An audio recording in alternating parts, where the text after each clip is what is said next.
Hello and welcome to Housing TV News at the top of the hour, coming to you from our studio in the nation's capital, Abuja. I am Mimana Bagudu. Our top stories. Federal government to blacklist 18 banks owing telcos almost 200 billion naira on USSD. Tax reform bill's top agenda as National Assembly resumes today. Minister of Power leverages 2025 budget to revamp Nigerians' national grid. Moji Sola Miranda takes the helm as Lagos Assembly Speaker in historic turnaround. 334 CFO ready for collection, Kwara tells residents. On the foreign scene, Portugal government presents key initiatives in solving the country's housing crisis. We'll begin with national matters. There are indications that the federal government will tomorrow list out names of 18 banks owing almost 200 billion naira to Nigerian telecom operators on unstructured supplementary service data (USSD) and remained adamant towards settling it for several years. The reason for the public disgrace seems to be for the telcos to stop offering them services that enable their customers to conveniently do online banking. Information gathered by newsmen shows that the telecom regulator, the Nigerian Communications Commission, has given the nod to publish the names and approve that telcos withdraw services to them if after 2 weeks they fail to settle the debt. Now, northern lawmakers in the National Assembly have concluded plans for a showdown if the tax reform bills currently before the Assembly are not withdrawn as the legislative arm resumes on Tuesday. They reiterated their calls for the withdrawal of the bills, citing concerns about the timing, lack of proper consultations with stakeholders, and the structure and content of the bills. Although the bills passed second reading in the Senate before the Red Chamber went on the Utah break, further legislative work was paused for additional consultations following widespread controversy. Nigeria and the United Nations have reinforced their partnership to tackle critical development challenges with a renewed focus on bolstering trade, enhancing social welfare, and driving sustainable economic growth. To this end, Nigeria's Minister of Finance and Coordinating Minister of the Economy, Wale Edun, at the weekend hosted Amina Mohammed, the United Nations Deputy Secretary General, at the ministry's headquarters in Abuja to design a blueprint that will foster economic development cemented by the reinvigorated partnership. According to Mohammed Manga, Director of Information and Public Relations at the Ministry of Finance, discussions focus on utilizing the African Continental Free Trade Agreement as a vehicle to expand Nigeria's trade and deepen its economic ties across the continent. Wale Edun, joined by the Minister of State for Finance, Dr. Doris Uzoka Anite, expressed gratitude for Amina Mohammed's sustained commitment to Nigeria. He highlighted the administration's progress in social safety initiatives, particularly the digitalization of its direct benefits transfers program aimed at enhancing efficiency and transparency. Adebayo Adelabu, Nigeria's Minister of Power, has reaffirmed the government's commitment to revamping the national grid contingent upon the approval of a proposed budget of 2 trillion naira for 2025. Adelabu made the commitment when he appeared before the Senate Committee on Power for the 2025 Budget Defense. He emphasized the need for substantial upgrades to stabilize electricity supply and reduce frequent outages. If you look at our budget, 2025 budget, the total budget that we have here, I will restrict it to capital expenditure. The recurrent is just a mundane. And we all know the component of recurrent expenditure, which is salaries and overheads, administrative overheads. But for capital expenditure, the total for the sector, which is the ministry and its agencies, is about 2 trillion naira. But in 2025, the focus of the Presidential Power Initiative and other activities of the Transfer Party of Nigeria is to ensure that the grid does not collapse as frequent as it did in 2024. And the issue of vandalization, which was also a major reason for the grid disturbances. We are collaborating and cooperating with the security agencies to ensure that we actually attack these issues and we nip it in the bud to ensure that we don't experience such in 2025. A cross-section of lawmakers expressed their concerns to the Minister of Power about the recent electricity outages across the country. He emphasized on the urgency of addressing Nigerians' electricity challenges and ensuring that budgetary allocations translate into tangible improvements in the power sector. In Plateau State, 70% of the population are without light. That aspect, 2 senatorial districts are without power. And that is we're talking about agriculture. This the area that was producing heavy rice.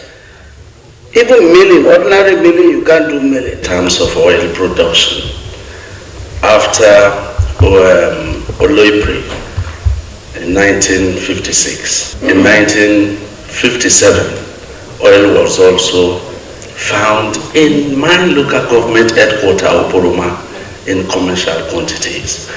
And up to today, there is no light there in Oporoma. This you have Ban A. I believe where I live is Ban A. I live in Asokoro. And I believe Asokoro is it not Ban A? Oh, what Ban are we? It should be Ban A. Asokoro. Ban A. I don't think we'll get 60% light. And secondly, more importantly, cables. There are cables underground. In most cases, they break down, and we use our money to fix the transformers. Responding, the minister reiterated the ministry's commitment to improving the power sector to serve Nigerians better. He emphasized that no effort will be spared to ensure electricity reaches all parts of the country. He expressed optimism that these initiatives would significantly enhance the reliability of Nigerians' electricity supply once implemented. Plateau State, sir, I think we have taken note. Distinguished Senator, former minister, former governor, and former minister too, has mentioned this several times. And I believe TCN will look into those 2 senatorial districts in Plateau State and ensure that that's Panshin, yes. We have not even listed the locations. All we need to do is to buy the number of transformers these are what can afford and distribute it evenly into local governments and wards so that every House of Rep member, honorable, every distinguished senator will have a number of transformers they can actually take to their constituency so that everybody feels the impact of these transformers procurement. The committee therefore announced plans to hold a joint meeting with the Minister of Power and representatives of DISCOs alongside other distribution companies to clearly define areas of responsibility and streamline operations for better delivery. Now to the National Assembly, where the Joint Committee on Finance has said it may eliminate the federal government grant to the Joint Admissions and Matriculation Board, JAM, in the 2025 budget, citing concerns over excessive spending. This followed the presentation of JAM's 2025 budget proposal by its registrar, Professor Isiaq Oloyede, to the Senate and House Representatives Joint Committee. During the session, Oloyede disclosed that JAM remitted 4 billion naira to the Consolidated Revenue Fund in 2024, but received a government grant of 6 billion. We have the sources of IGR, registration of UTME, registration for direct entry, services on e-facility, consultancy and miscellaneous. This comes to 19 billion 860 million. And the federal government personnel grant direct centrally paid is 6 billion 638 550 716. And on that page 13 we have the expenses, and going up to page 14, and remittance, operation surplus remittance to CRF is 4 billion naira. The disclosure raised eyebrows from lawmakers including Honorable Abiodun Falake and Senator Adams Oshomole. Honorable Falake questioned why JAM, a supposedly self-sustaining agency, continues to rely on government funding. He also raised concerns over why the agency retained 4 billion naira in its coffers while still benefiting from federal allocations. Take your 4 billion and pay your salaries. We don't mind that, but so, permit me. Sir, we are not debating this. I'm sorry. Take your 6 billion, take your 4 billion, which you wanted to release, and save yourself and pay your salaries. Give you what your business knows. Senator Shomole joined in the criticism, calling attention to JAM's expenditures, including 1.1 billion spent on meals and refreshments, 850 million naira on security and cleaning, and 600 million naira on local travel in 2024. Oshomole also demanded explanations for the 6.5 billion naira allocation to local training. In 1 year, we monetize compensations. As a senator, I am not entitled to a personal car because my salary has been monetized. And then you have utility cars. And when we go into the detail, these are cars that the managers will use. They are not in the pool. They are assigned to officers in clear violation of the monetization policy. But if there's something that goes down to level 8, level 9, level 10, level 12, I have no problem. But usually this is something that jumps over around the MD, the level 17, level 13, a few privileged people. And what happened to the ones you procure last year, the year before, or 3 years before? What is the depreciation policy, even if we are to assume that they are poor cars? So on the whole, when I look at your expenditure, you spend as if you are in Saudi Arabia. Because the resources that you are drawing is from people who can hardly pay it. The committee called on JAM to justify its spending and reconsider its reliance on government grants to sustain its operations. In another development, the Senate Committee on Environment has expressed strong dissatisfaction over the inadequate allocation of funds to the Ministry of Environment in the 2024 budget. Speaking after an interactive session, the committee chairman, Senator Ned Nwoko, described the situation as inhuman, highlighting the plight of over 5,000 Nigerians who have not received their salaries due to funding shortfalls. Look, in course of the budget presentation by the Ministry of Environment and the agencies, something that every Nigerian should know and must talk about is the fact that an agency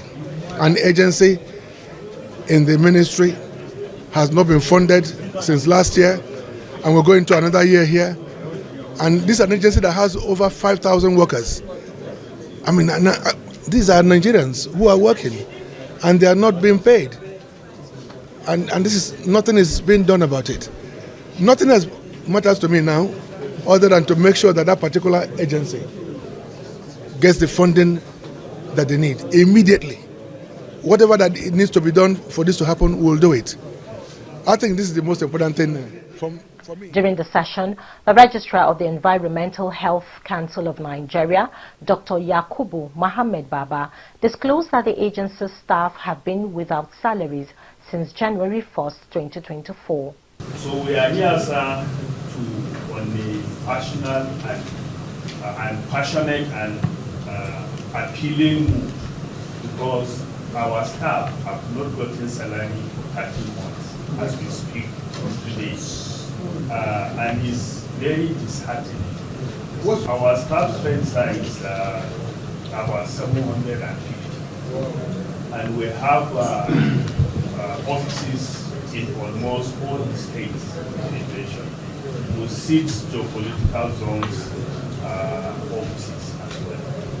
ECON and 13 other professional bodies were initially excluded from budgetary allocations, while the other 13 have been reinstated. ECON remains absent from the budget. In response to the concerns, the Permanent Secretary of the Ministry of Environment, Mahmoud Adam Kambari, who represented the Minister of Environment, Honorable Balarabe Lawal, assured that the issue is being addressed.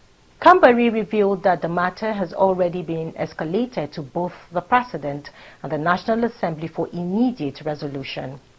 Actually, we are here for budget events, as you know, and we are very grateful for the attention given to us. And as the distinguished said, a lot of issues that may be there will be taken care of by the grace of God. Especially the issue that he talked about, ERICON. I know that Mr. President is also seriously working on that, and by the cooperation of the executive and the National Assembly, this problem will be a thing of the past by the grace of God. We move to the Ministry of Works, where a proposed budget of 12 billion naira for 2025 has been unveiled, with significant allocations for legal fees and vehicles for the senior special assistant to the minister. Out of the total amount, 5 billion naira was earmarked for legal fees, another 5 billion naira for settling judgment debts, and 2 billion naira for procuring vehicles for the minister's senior special assistants. Further allocations include funds for computer-aided equipment and software for the Electrical Services Department. Vehicles procurement also features prominently utility vehicles for the Human Resources Department. The ministry has budgeted 16.3 million naira for the design and management of a highway road access management system and 26.87 million naira for developing a harmonized web portal with multi-language support. The proposed budget, however, has attracted public and legislative attention as the National Assembly reviews the allocation. Debates are expected on the ministry's spending priorities and transparency. We move to the FCT, where the Federal Capital Territory Commissioner of Police, CP Tuni Disu, has announced that individuals arrested for vandalizing manholes and public property in Abuja will now face charges of economic sabotage and, where applicable, attempted murder. This declaration followed a Security Council meeting with the FCT Minister Nyesom Wike on Monday. Disu lamented the lenient punishments previously given to vandals, which have enabled repeat offences. He stated that such actions like removing manholes pose significant risks to public safety, including potential fatalities from accidents caused by the uncovered holes. The CP highlighted that past penalties such as fines as low as 2,000 naira or community service have been insufficient, leading to the recycling of offenders. To curb vandalism, Disu announced a 2-week ban on scavenging activities in the FCT, particularly in city centers. Only scavenging at designated dump sites will be permitted during this period. The ban will also allow security agencies to profile those involved in such activities. In a political shake-up that has sent ripples across Lagos State, Mojisola Miranda has risen to the position of Speaker of the Lagos State House of Assembly. Her emergence as the new leader follows the dramatic impeachment of former Speaker Mudashiru Obasa, a development that has captured the attention of the state's political observers and citizens alike.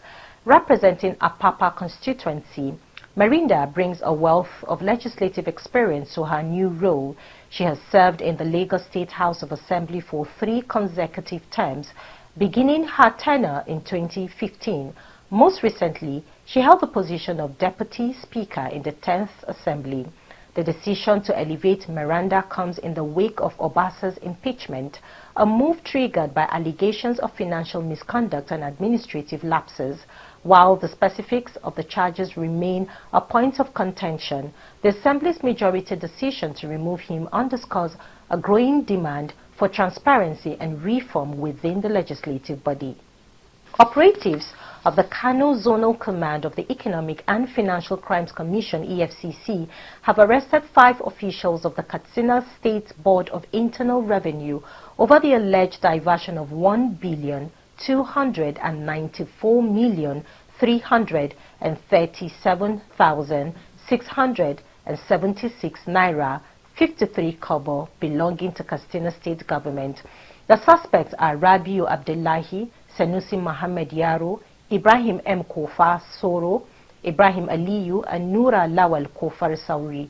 EFCC spokesperson Dele Oyewale, who confirmed the development on Monday in Abuja, noted that the suspects are currently being detained by the Kano Zonal Command of the EFCC and will be charged to court upon the conclusion of investigations.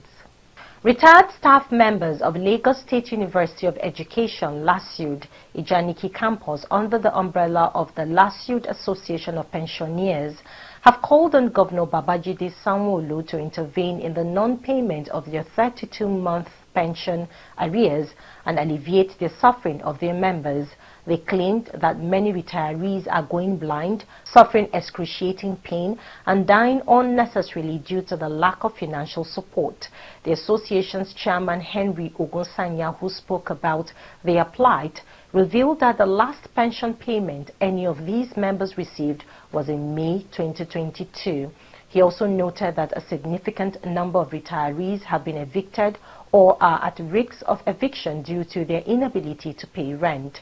He also cited a case of a female member who recently went blind because she could not afford her medications. Now to Ondo State, where the All Progressive Congress of the state has expressed confidence in repeating the victory it recorded in the last November 16 governorship election in Saturday's local government election. The state publicity secretary of the party, Alex Kalijaye, gave the assurance on Monday while addressing journalists at the party's secretariat. Kalijaye said with the level of performance of Governor Lucky Aiyedatiwa-led administration, the people of the state will vote for APC on Saturday, January 18, 2025, during the local government poll. He said APC has met all the conditions ruled out by the Ondo State Independent Electoral Commission, and all their candidates across the 18 local government areas are sellable. According to the Ondo State Independent Electoral Commission, 13 political parties will participate in Saturday's local government election. Level playing field where everybody should campaign and canvass for votes. At the end of the day, it is the people of Ondo State that we decide who should be their councillor, who should be their council chairman. Ours is to do our own job as organized political parties, set up structures at the ward, at the local government level, we coordinate at the state to ensure that we come out victorious. That is our preoccupation. We take a pause here. News stories from the build sector are up next. Stay with us.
Welcome back. Glad to have you join us in Housing TV News at the top of the hour. Now to the built sector. Kwara State Governor Abdulrahman Abdulrazak has signed a total of 334 certificates of occupancy (CFO) for building owners in the last quarter of 2024. The Kwara State Geographic Information Service made this known during the quarterly interministerial press briefing organized by the Ministry of Communications. The chairman of KWGIS, Estate Surveyor Abdul Karim Suleiman, revealed that 178 certificates of occupancy were processed and signed in the final quarter, following a total of 156 certificates processed in the second quarter of the year. This brings the total number of C of O's signed for 2024 to 334, a notable achievement attributed to the transition to an automated system under the leadership of Governor Abdul Razak. Sulaiman commended the governor's visionary leadership, which has been key to aligning development activities with the state's master plan, promoting growth and accelerating development. He highlighted that the automation process has not only streamlined land management but has also contributed to the state's growing internally generated revenue. The alleged case of land grabbing against one community leader, Lawrence Ige, was stalled on Monday due to the prosecutor's absence in court. The case has been heard by Justice O.A. Adetujoye of an Oyo State High Court in Ibadan. Ige was earlier arraigned on November 12, 2024 over an alleged conspiracy, land grabbing, unlawful encroachment and use of violence for land grabbing. The defendant, however, pleaded not guilty to the charges and was subsequently granted bail. Adetujoye adjourned the case till January 13 for hearing, but the prosecution counsel, Mr. Williams Tijani, was absent in court. In his absence, Adetujoye adjourned the case till March 5th for definite hearing. The new Niger agricultural revolution has received a boost with the allocation of 60 hectares of land under the recognition of Governor Mohammed Umaru Bago's agricultural development efforts to Niger Food and Logistics on a lease agreement by the Suragi community in Mokwa local government area of the state.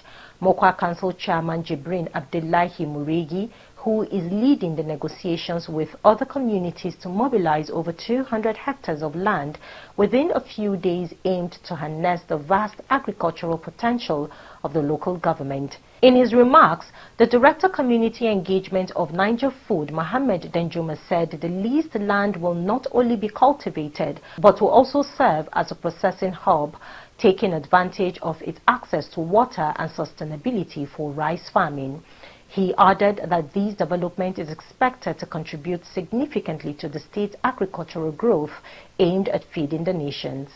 The exclusion of the Lagos-Calabar Coastal Road project from the 2025 federal budget proposal has sparked controversy and raised concerns about its funding and execution. The ambitious Coastal Road project, which has been a signature initiative of President Bola Ahmed Tinubu, is however expected to cost around 16 trillion naira. The Lagos-Calabar Coastal Road has been a subject of debate since its inception in 2023, with questions about its funding mechanism. Despite the challenges, the Federal Executive Council approved 1.07 trillion contract for the construction of the first phase of the road last year. The Minister of Works, David Umahi, highlighted that while the federal government had committed to funding the project, there were funding challenges. However, the lack of allocation for the project and the 2025 budget has raised fresh questions about its financing and overall viability. As the 2025 budget undergoes review, Budget has urged lawmakers to prioritize national interests, ensuring responsible fiscal planning and align the budget with the country's economic goals to avoid undermining critical infrastructure projects like the Lagos-Calabar Coastal Road.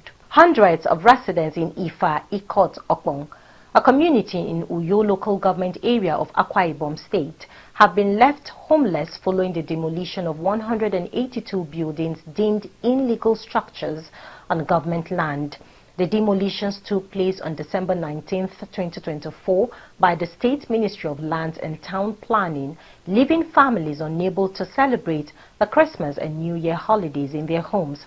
The village head of Ifa Ikotokong, Etediong Uwem Tom Udo, expressed disbelief over the demolitions, insisting that the state government had never acquired land from the community. He challenged the government to provide any official documentation to support its claim of land acquisition, arguing that the government's actions had not followed legal procedures. The traditional ruler, however, questioned the government's public interest in the land and urged the Akwa Ibom state government to provide clarity and compensation for the displaced residents. Now to sports. The Nigerian Football Federation (NFF) has unveiled Franco-Malian Eric Sikok Chili as the new and 37th head coach of the Nigerian senior national football team, the Super Eagles. He was presented to journalists at the press conference held at the Moshood Abiola National Stadium, Abuja, on Monday. Chairman of the National Sports Commission, Shehu Diko, President of the NFF, Ibrahim Musa Gusau, technical committee members of the NFF, led by the technical director, Austin Egwavon, and several chairmen of state, participated in the occasion.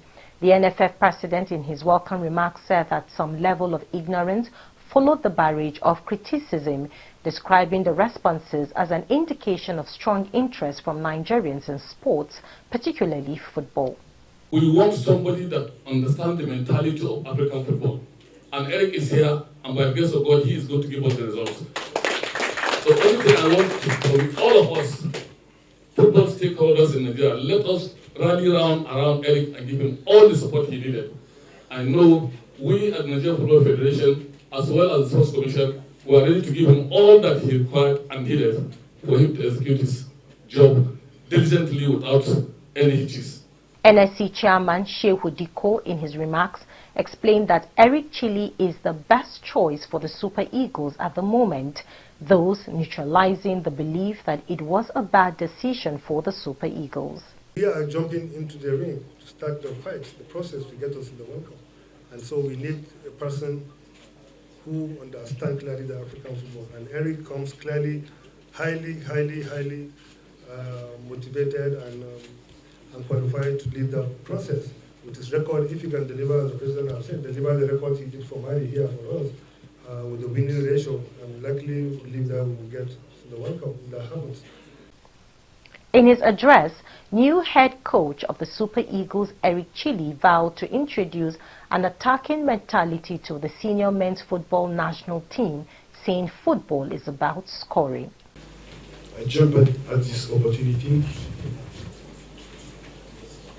to coach the most nation-black populace in the world. For me, the best nation in Africa.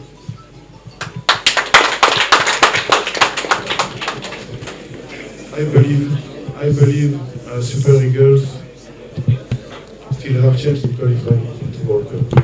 I believe it. Coach Chili recognizes and appreciates what is ahead of him, and he says he loves the challenge. To wrap up Housing TV news at the top of the hour, on the foreign scene, the industrialization and debureaucratization of the construction sector are crucial to addressing the housing needs in Portugal. Among the potential solutions to the growing housing shortage, especially affordable housing, is the adoption of modular and industrialized construction. This approach does not only accelerate the construction process, but also reduces cost, making it an attractive option for both public and private housing initiatives. In Portugal, several examples of completed projects such as hotels and university residents showcase the viability of this model.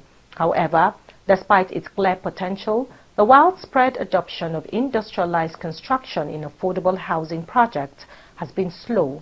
Nevertheless, there are signs of progress.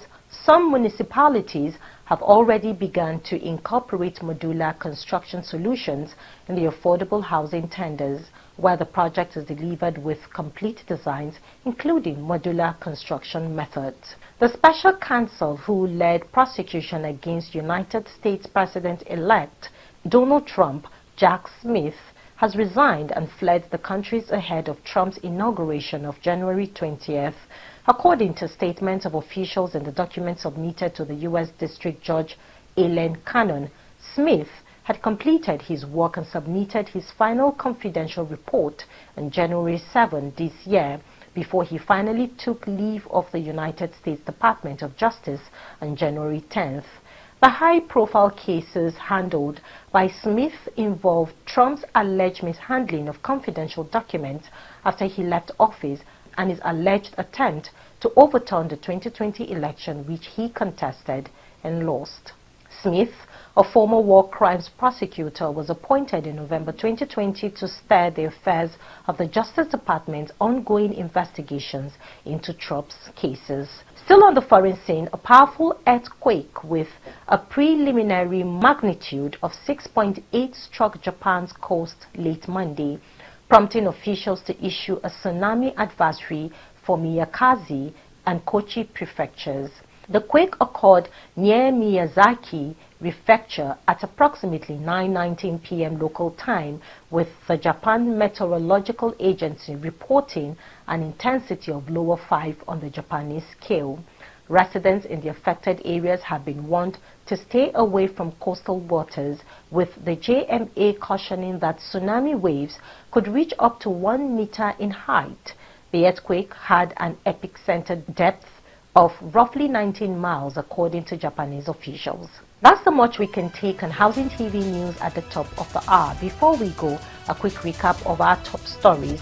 Federal government to blacklist 18 banks owing telcos almost 200 billion naira on USSD. Tax reform bill's top agenda as National Assembly resumes today. Minister of Power leverages 2025 budget to revamp Nigerians' national grid. Moji Sola Merinda takes the helm as Lagos Assembly Speaker in historic turnaround. 334 C of oil ready for collection, Kwara tells residents.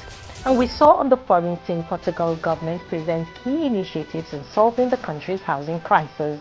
For more news in the housing sector, subscribe to Housing TV Africa on YouTube and follow Housing TV Africa on all social media platforms. Do not forget to download the Housing TV Africa mobile app on Google Play Store and Apple Store to stay connected wherever you go. I am Nimana Bagudu. Bye for now and thanks for watching.